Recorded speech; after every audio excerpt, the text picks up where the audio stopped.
آج جمیل کو اس گھر میں آئے ہوئے دوسرا دن تھا اور میں جب بھی اس کو دیکھتی تو ہر بار ٹھنڈی آہ بھر کر رہ جاتی تھی۔ مجھے ہمیشہ سے ہی ایسے اونچے لمبے چوڑے شانوں والے مرد پسند تھے اور وہ تو دیکھنے میں ہی بہت زیادہ رومانٹک لگتا تھا۔ جب وہ اپنی گہری گہری آنکھوں سے مجھے دیکھتا تو میرے دل میں عجیب سی لہر دوڑنے لگتی تھی اور میں اس سے نظریں چرا لیتی۔ رات کو میں سو رہی تھی جب میرے شوہر نے کہا کہ میرے پاس آؤ۔ اس کا یہ بلاوا مجھے بہت ہی زیادہ برا لگتا تھا، چونکہ یہ سب کچھ کرنا مجھے بھی پسند نہیں تھا۔ مجھے اپنے شوہر کے ساتھ یہ سب کرتے ہوئے مزہ نہیں آتا تھا، کیونکہ وہ مجھ سے جی بھر کے پیار نہیں کرتا تھا، وہ جلدی ہی تھک جاتا تھا اور مجھے وہ خاص پسند بھی نہیں تھا۔ آج بھی جب میرے شوہر نے مجھے بلایا تو مجھے اندازہ ہو گیا کہ آج کی رات بھی میری تڑپتے ہی گزرے گی۔ میں بھجے دل کے ساتھ اپنی چادر سے اٹھ کر اس کے پاس آئی تھی۔ کمرے کا دروازہ کھلا ہوا تھا، چاند کی روشنی چھن چھن کر کے کمرے میں آ رہی تھی۔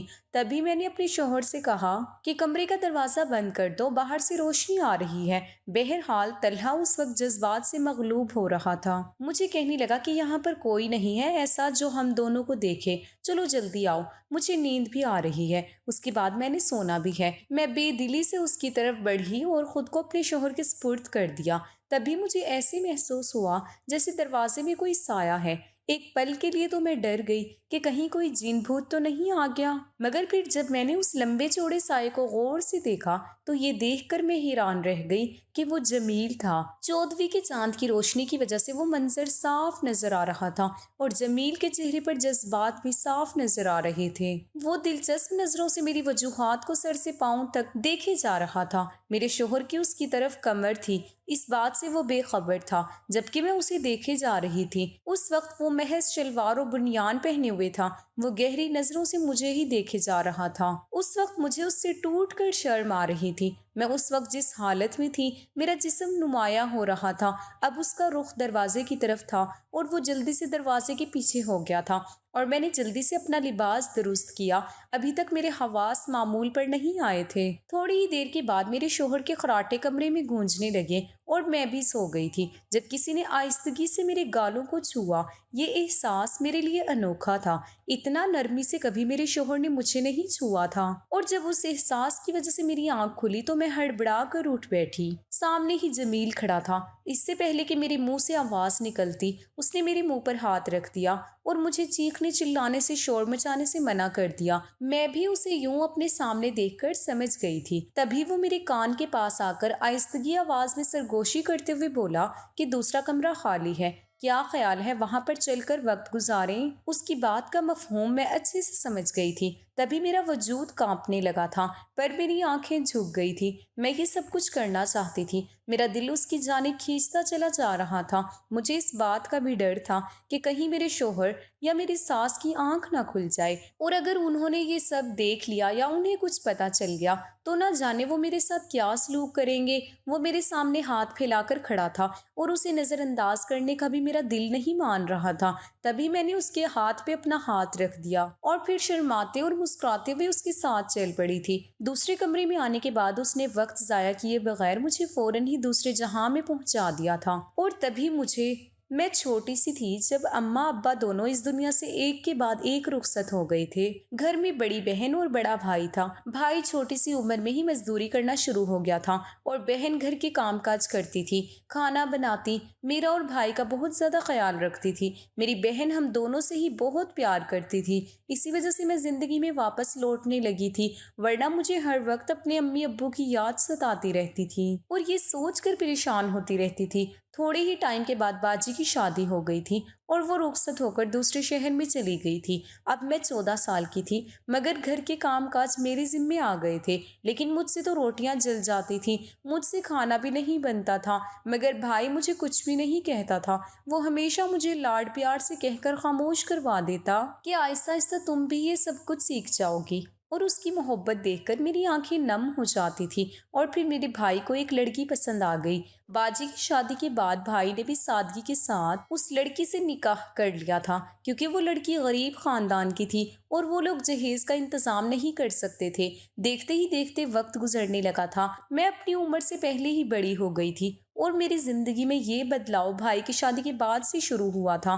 مجھے تب محسوس ہوا تھا کہ جوانی کیا ہوتی ہے اور عورت کا کیا رشتہ ہے۔ جب گرمیوں کی راتوں میں مجھے نیند نہیں آ رہی تھی اور پوری رات میں بے چینی سے کروٹیں بدلتی رہتی تھی، اور اس رات بھی گرمی کی شدت سے تنگ آ کر باہر صحن میں آ گئی تھی۔ بھائی بھابھی کے کمرے سے عجیب سی آوازیں آ رہی تھی۔ ان کے کمرے کی کھڑکی صحن میں کھلتی تھی اور گرمی ہونے کی وجہ سے ان کے کمرے کی کھڑکی اور دروازہ بھی کھلا رہتا تھا۔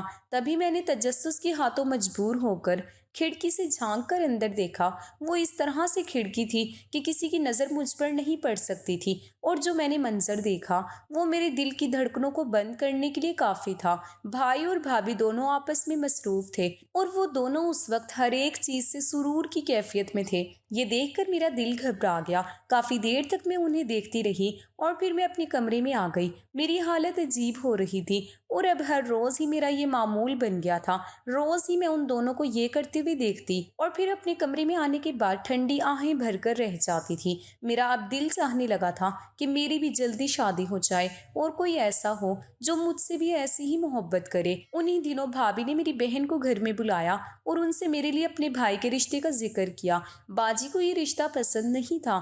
ان کا کہنا تھا کہ وہ مجھ سے عمر میں بڑا ہے اور وہ ٹھیک طرح سے کام کاج بھی نہیں کرتا تھا، مگر بھائی کی ساری ہمدردیاں اپنے سسرال کے ساتھ تھیں۔ میں نے بھابھی کے بھائی کو ایک بار اخبار میں دیکھا تھا۔ وہ معقول شخص تھا اور مجھے تو اس میں بظاہر کوئی برائی نظر نہیں آ رہی تھی، اور اب میں جس طرح سے جذبات کے سمندر میں بہہ رہی تھی، میں چاہتی تھی کہ جلد سے جلد میری شادی ہو جائے اور دیکھنے میں میرا شوہر جیسا بھی ہو۔ مجھے بس اپنی خواہش کی تکمیل سے مطلب تھا، پر میرا بھی سادگی کے ساتھ نکاح کر کے مجھے بھابھی کے بھائی کے ساتھ رخصت کر دیا گیا تھا۔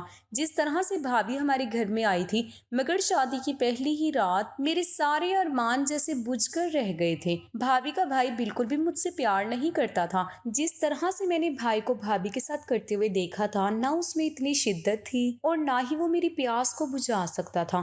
جلدی ہی وہ تھک جاتا اور پھر نیند کی وادیوں میں کھو جاتا تھا، اور میں پھر باقی کی رات اپنی ادھوری تمناؤں اور خواہشوں کی وجہ سے تڑپتی رہتی تھی، مگر وہ مزے سے سویا رہتا تھا۔ یہ بات ایسی تھی کہ میں کسی سے ذکر بھی نہیں کر سکتی تھی، نہ ہی کسی سے اس کی شکایت کر سکتی تھی۔ اگر میں کسی سے یہ سب کچھ کہتی تو سب میرے کردار پر نشانہ باندھنے لگتے، اور پھر مجھے اندازہ ہو گیا تھا کہ میرا شوہر دکھنے میں تو ٹھیک تھا، مگر اس میں مردانہ طاقت بہت ہی زیادہ کم تھی، اور مجھے ایسا شوہر چاہیے تھا جو کہ ساری رات ہی مجھے پیار کرتا رہے اور وہ اس بات سے بالکل بھی نہ تھکتا۔ میری اس خواہش میں شدت بھائی بھابھی کو دیکھ کر ہوئی تھی۔ جمیل میرے شوہر کا دور باہر کا رشتہ دار تھا۔ میری اس کے ساتھ پہلی ملاقات شادی کے کچھ عرصے کے بعد ہی ہوئی تھی۔ اس وقت میں کچن میں موجود تھی اور ابھی میں آٹا گوندھ کر فارغ ہوئی تھی، تبھی مجھے اپنے شوہر کی آواز سنائی۔ وہ گھر میں آ گیا تھا اور یہ دیکھ کر میں پریشان ہو گئی کہ وہ آج گھر میں معمول سے پہلے آ گیا تھا، اور آتے ہی وہ میری ساس کے پاس گیا اور ان کے ساتھ بیٹھ کر ادھر ادھر کی دن بھر کی باتیں کرنے لگا۔ اسی وقت دروازے پر دستک ہوئی۔ میں نہیں جانتی تھی کہ کون آیا تھا۔ میں اس وقت کھانا بنانے میں مصروف تھی۔ تھوڑی دیر کے بعد وہ مجھے زوردار آواز میں مخاطب کر کے بولا کہ میرے لیے جلد سے جلد کھانا تیار کرو، مجھے اور جمیل کو بھوک لگی ہے۔ اس کی بات سن کر میں حیران رہ گئی کہ جمیل کون ہے۔ جب میں نے ذرا سا باہر جھانک کر دیکھا تو مجھے اندازہ ہوا کہ میرے شوہر کے ساتھ ایک اور مرد بھی تھا جو کہ بہت ہی زیادہ خوبصورت تھا۔ وہ اونچا، لمبا اور چوڑا شانوں کا مالک تھا۔ اسے دیکھ کر میرا دل جیسے میرے ہاتھوں میں نکلنے لگا تھا۔ مجھے ایسے مرد بہت پسند تھے۔ اس کے ساتھ میرا شوہر بیٹھا ہوا تھا، وہ اس کے ساتھ بہت عجیب لگ رہا تھا، اور پھر میں نے جلدی جلدی ہاتھ چلانا شروع کر دیے۔ میں نے سالن اور پھر گرما گرم روٹیاں بنا کر بیٹھک میں کھانا لگا دیا تھا، اور تبھی میرے شوہر کی مجھے دھاڑنے کی آواز سنائی دی۔ ہمارے سسرال میں کسی بھی اجنبی مرد کے سامنے جانا معیوب سمجھا جاتا تھا، مگر وہ میرے شوہر کا دور کا کزن تھا اور شاید مجھے اس سے پردہ کرنے پر کوئی پابندی نہیں تھی۔ میں کانپتے وجود کے ساتھ بیٹھک میں گئی تھی۔ اس شخص کے سامنے میں گھبرا رہی تھی۔ میں جب وہاں پر گئی تو میرے شوہر نے میرے چہرے پر تھپڑ مارا اور مجھے گالیاں دے کر کہنے لگا، اپنے کس خیالوں میں کھوئی ہوئی تھی جو کھانے میں اتنی تیز مرچیں ڈال دی ہیں؟ تم جانتی ہو کہ میں تیز مرچوں والا سالن نہیں کھاتا۔ وہ شخص اپنی جگہ سے اٹھا اور مجھے میرے شوہر سے دور کرتے ہوئے بولا کہ یار بس کر دو، کیا ہو گیا؟ اگر کھانے میں مرچیں تیز ہو گئی ہیں تو کیا ہوا؟ بھابھی نے کھانا کتنا اچھا بنایا ہے۔ اس نے مجھے بازو سے پکڑا اور مجھے کمرے سے باہر چھوڑ دیا۔ میں تھکے ہارے قدموں سے اپنے کمرے میں آئی تھی۔ مجھے اپنے بازو پر اس شخص کے چھونے کا احساس ہوا، مگر میرے شوہر کا احساس بھی مجھے بہت تکلیف دے رہا تھا۔ میرے شوہر کو اس مہمان کے سامنے میرے ساتھ ایسا سلوک نہیں کرنا چاہیے تھا۔ اس شخص کے سامنے اس کا یہ سلوک مجھے ناگوار محسوس ہو رہا تھا۔ پھر شام کو جب میں کچن میں برتن دھو رہی تھی، تبھی جمیل بہانے سے کچن میں آیا اور میرے پاس کھڑا ہو کر مجھے کہنے لگا کہ میں نہیں جانتا تھا کہ میرا کزن اتنا ظالم بھی ہو سکتا ہے۔ اس نے تمہارے ساتھ بہت برا کیا ہے۔ اسے تمہارے ساتھ ایسا نہیں کرنا چاہیے تھا، بلکہ اسے تو تمہارے جیسی حسین کم عمر لڑکی کو تو پھولوں کی طرح رکھنا چاہیے۔ یہ کہتے ہوئے اس نے میرا ہاتھ تھام لیا تھا اور میرے ہاتھوں کو آہستہ آہستہ چھونے لگا تھا۔ میں مدہوش ہوئی جا رہی تھی اور میری آنکھیں حیا کے بوجھ تلے جھکے جا رہی تھی۔ میں نے اسے اس حرکت پر نہیں ٹوکا تھا جس کی وجہ سے وہ مسکرا دیا۔ اسے اندازہ ہو گیا تھا کہ شاید میں بھی اس کی خواہش کی منتظر ہوں۔ اس سے پہلے کہ وہ کوئی اور بات کہتا، تبھی دروازے کے باہر کھٹکے کی آواز سنائی دی اور پھر وہ کچن سے چلا گیا تھا۔ میرے دل میں آگ لگا گیا تھا۔ مجھے بار بار اس کے لمس کی یاد ستا رہی تھی، اور پھر اب وہ میرے روبرو تھا، میرے سامنے تھا، اور اب جب وہ مجھ پر پوری طرح سے حاوی ہو گیا تھا تو اب مجھے اندازہ ہو رہا تھا کہ مرد کی طاقت اور اس کا پیار کیا چیز ہے۔ میرا شوہر اس کے سامنے کچھ بھی نہیں تھا۔ کتنی دیر تک ہم دونوں ایک دوسرے میں کھوئے رہے تھے، اور فطری شرم و حیا اسے دیکھ کر پہل میرے دل میں جاگتی تھی، لیکن اب شرم و حیا کا کہیں تصور بھی نہیں تھا۔ اب میرا دل چاہ رہا تھا کہ وقت یہیں پر تھم جائے اور ہم دونوں ایک دوسرے میں کھوئے رہیں، مگر شاید یہ سب کچھ ممکن نہیں تھا۔ کافی دیر کے بعد وہ خود ہی مجھ سے علیحدہ ہوا تو میں نے اسے پھر سے اپنے اوپر گرا لیا تھا، اور پھر کافی دیر کے بعد وہ کہنے لگا کہ تم تو بہت ہی زیادہ رومانٹک ہو، تم نے تو میرے جیسے بندے کی بھی بس کروا دی ہے۔ اس کی یہ بات سن کر مجھے شرم آ گئی تھی، اور پھر میں اس کے بعد میں اپنے کمرے میں آ گئی۔ وہ یہاں پر 2 دن کے لیے آیا تھا، مگر اب اس کا دورانیہ طویل سے طویل ہوتا گیا تھا۔ میرا شوہر کھیتوں میں کام کرتا تھا اور جمیل بھی اس کے ساتھ کھیتوں میں جانے لگا تھا۔ آج رات جب میں اس کی باہوں میں مدہوش ہو کر اسے واپسی کا پوچھ رہی تھی تو وہ کہنے لگا کہ میں مزید ابھی کچھ دن یہیں پر ہوں۔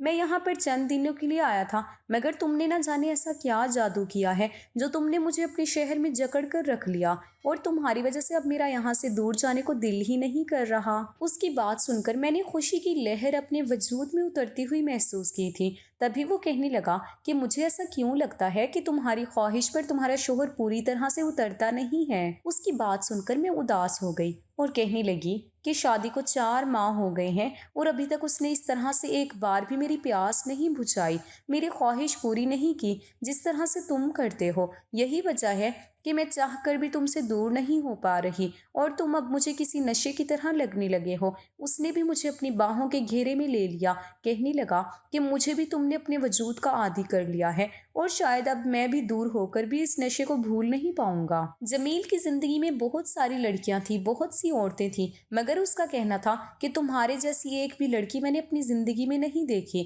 میرے شوہر کی جمیل کے ساتھ بہت ہی زیادہ دوستی تھی، اور وہ دونوں ایک دوسرے سے ہر بات شیئر کیا کرتے تھے، مگر یہ بات ایسی تھی جو جمیل نے اس سے چھپا رکھی تھی۔ مگر اب میرے شوہر کو شک ہونے لگا تھا، اور نہ جانے کیوں اب وہ مجھ پر غصہ کرنے لگا تھا۔ اب وہ جمیل کے یہاں رہنے پر بھی منہ چڑھانے لگا تھا، اور اپنی ماں سے باتوں باتوں میں کہنے لگا تھا کہ جمیل سے پوچھے کہ آخر وہ کب تک یہاں پہ ہے۔ پہلے کی بات اور تھی، میں اور آپ دونوں یہاں پر اکیلے رہتے تھے، مگر اب یہاں پر میری بیوی بھی رہتی ہے، اور میں نہیں چاہتا کہ جمیل کا یہاں پر زیادہ دن تک قیام ہو، آپ اسے چلتا کریں۔ میری ساس کہنے لگی کیسی باتیں کر رہے ہو، وہ میرا رشتے میں بھانجا ہے اور وہ ہماری محبت میں یہاں پر رہ رہا ہے، تمہیں نہ جانے اس سے کیا پریشانی ہو گئی ہے۔ مگر ساس کی بات سن کر میرے شوہر مجھ پر سوچ نگاہوں سے دیکھنے لگے۔ تب تک مجھے اس بات کا اندازہ نہیں تھا کیا میرے شوہر کو مجھ پر اور جمیل پر شک ہو گیا ہے۔ اس وقت تک میں اپنے ہی نشے میں مدہوش رہتی، اور اس سے ملاقات کرنے کے بعد میں اسی طرح سے پورا دن سرور میں رہتی تھی،